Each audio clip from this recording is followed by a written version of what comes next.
If you're watching a show or movie, you're gonna be doing more than just watching. You're gonna do this crazy little thing called listening. Dialogue is an important part of storytelling. I mean, it makes up most of the movies we watch. We can go in depth about it all we want. However, today I want to look on the surface. I want to take away all the actual meaning and substance and look at the tip of the iceberg. I want to look at accents. You like Taylor Swift, right? Yes. I prefer Kanye, I'm sorry.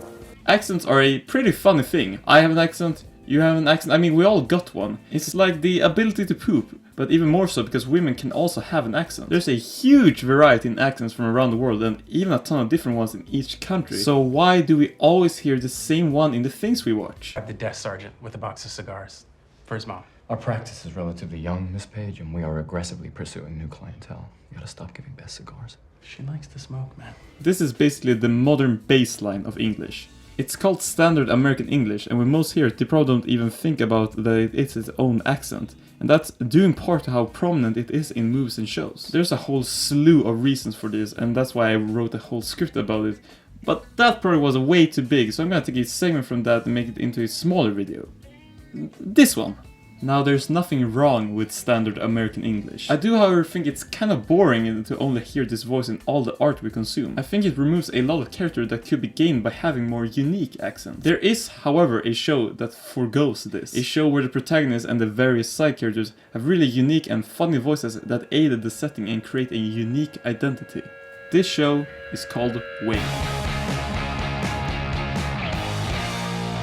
So if you don't know, Wayne is a 2019 show about a 16-year-old named McCullough. Guess the first name. The basic gist is that he goes on a road trip to get back his dad's car with the help of his girlfriend Dell, all the while he beats the shit out of people to the tune of various punk songs. It's great, and you can watch it all very easily.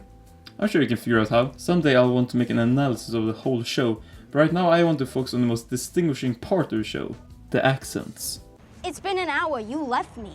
Well, I went to the store to get you things, and there was a guy being mean to a lady, so... At this store? No, a different store. Well, I told you to go to this store. I did, then I went to another store. Why? I couldn't buy him at the first ones. Ones? How many did you go to? 3. Now you might wonder why they talk like utter morons. Well, they come from a little town called Brockton, located in the holy land of Massachusetts. Massachusetts has a special speech pattern of dropping the R similar to Bostonian and New Yorkian accents. Tell me you're from New York without telling me you're from New York. I'll go first, alright? Yo, let me get a bacon, egg, and cheese, salt, pepper, ketchup, mayo on a roll.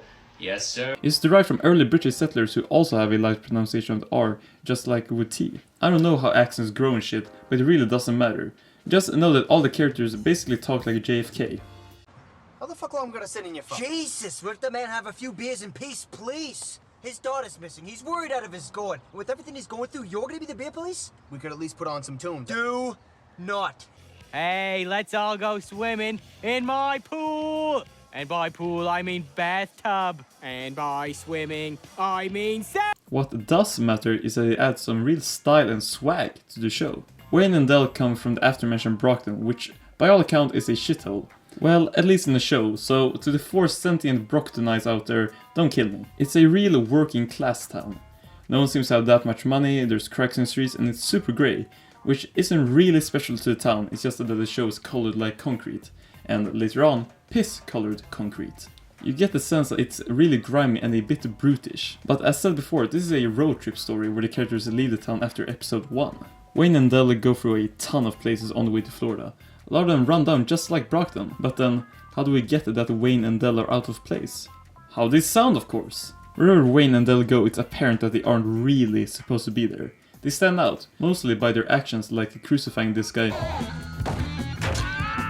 Even stripping back all the rebellious moves throughout the show, just by how they talk lets us know that they're different. It also adds to the rough rebellious feel of the show.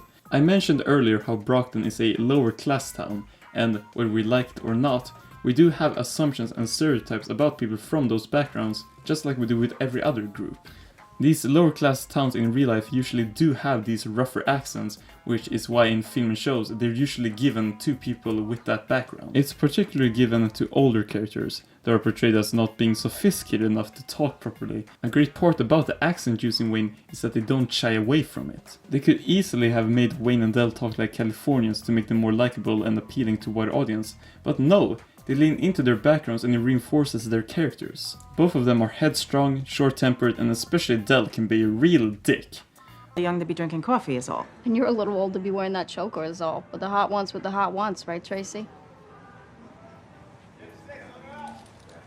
Coffee.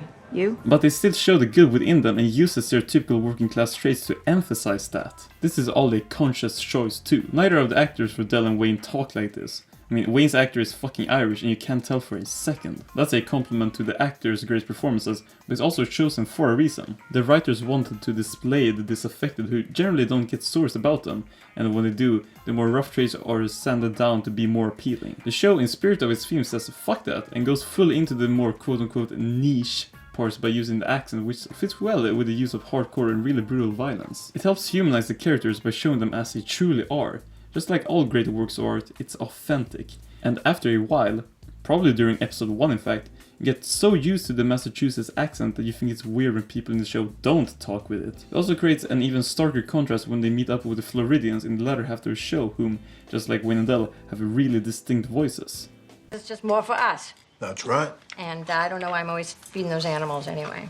Those are my friends, Mama. Well, one of your friends took a dump in my nice plant pot.